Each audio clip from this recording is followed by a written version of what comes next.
So jumping into making comics, we're using Lynda Barry here. I have another book, How to Draw Comics too, that I might be working from as well. Lynda Barry, I'm not sure if I mentioned this in the last video, but I got this from Flying Pig, and I believe you can order it from there if you'd like to have the whole entire thing to work through by yourself. I'm going to start by reading from this commentary. And Amos and Luna, can you tell me, can you see this well? Yeah. Okay. So, I feel like this is really important for you to be thinking about when you start.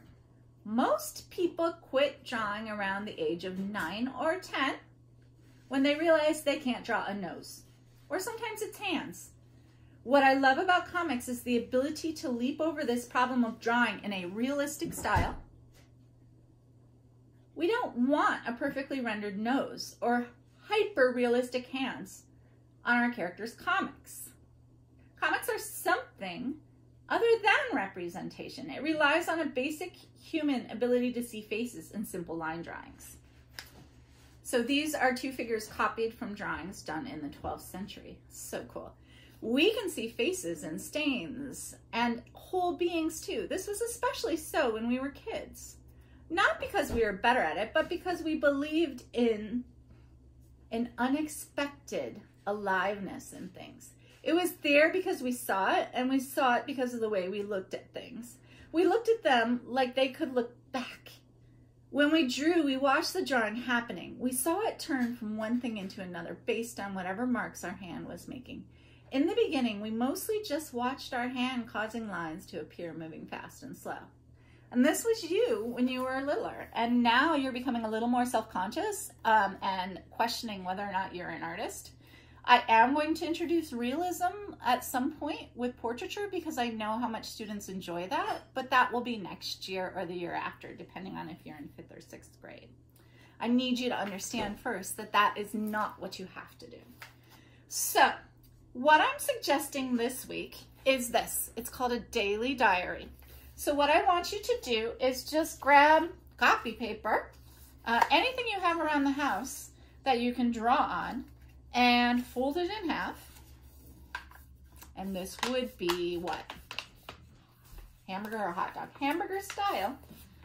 And then it's your comic journal. You can make it super awesome on the front.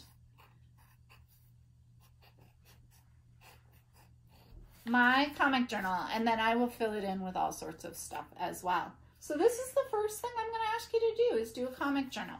Let me tell you a little more about this. I'm going to read from this. Making comics involves the same daily practice that learning any language does, except part of what we are practicing is a certain way of being in the world and seeing what is around us. And the way of keeping our diary changes each week and is meant to be practiced for 7 days straight for about 20 to 30 minutes a day. Can you do it? Now, some of you might get really stressed about that idea. I think once a week, if you really want to just spend 20 minutes once a week, is fine. If you want to spend 5 minutes a day on it, you can do it that way as well. Or if you want to do the 20 to 30 minutes a day, I am not going to stop you from it, okay? From a journal entry, I'm thinking about a student who told me they weren't good at daily practice or diaries.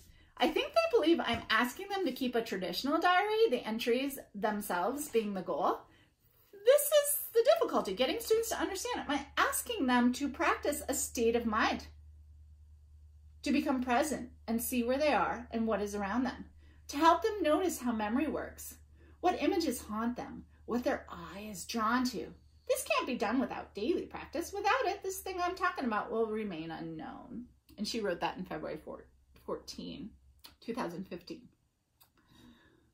So the diary isn't about what you see, it's about being in a state of seeing. Different methods of seeing the world you are in will make your comics come more alive. The daily diary exercise is meant to be a form of physical practice for both your real eyes and your mind's eye. It's increasing your capacity to gaze and to listen, and most importantly, to notice what you notice. This way of keeping a diary also helps you think of your comic book as a place rather than an object. It's where you go to practice the language of the image world.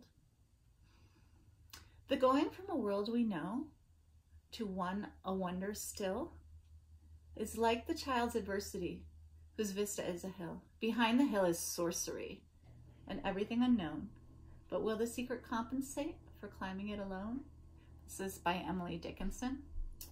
By the way, there's a Netflix show called Emily Dickinson that I started watching yesterday. It's pretty cool. I think you'd enjoy it. This poem is something I think of when I don't want to do my daily diary practice. Will it be worth the effort? The part of me that will not go will never, ever know. So, as I change the page, this is the only thing I'm asking you to do, is to decorate your daily front of your diary with this. This is your assignment. In the beginning, there wasn't drawing or writing as far as our 4-year-old hand was concerned. But at some point soon after, drawing splits off, and for most people, it moves first to the margins and then vanishes from the page entirely. It's a ghost for most people, a scary one we avoid rousing. When we must draw, we use a symbol. No ghost can inhabit a stick man. No ghost wants to. So understand, we fall back on symbols, and all we want to do is when we realize we can't draw realistically, we jump to the stick man. Let's avoid the stick man, okay? So there's a cartoonist named Ivan Brunetti. He has a different way of drawing a simple character that is especially useful for those who need a way to begin. So we're going to follow these steps, and I will put a picture in the assignment of it too. But you're just going to draw 2 basic shapes, head and body. And I'll do it right here. Head, body. Simple limbs and features.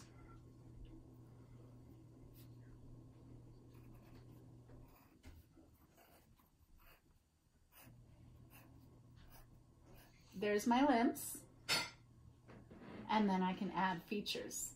And I'm going to make this a self-portrait of myself, and I would encourage you guys to think about it too. I'm going to have my hair up kind of in a funky way, and I'll make my big glasses. Luna, are you able to see it from there in the video? Good? Yeah. And then I want to be wearing a necklace because I'm an art teacher. What, Liv? You might want a darker pencil though. Okay. If I zoom in close, can they see it? Yeah. Okay, cool. And then I'll add shoes.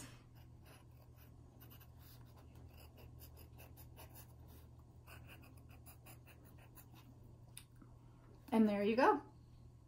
So spend time really decorating this page and creating characters. If you want more to do, draw yourself 5 different ways on the next page.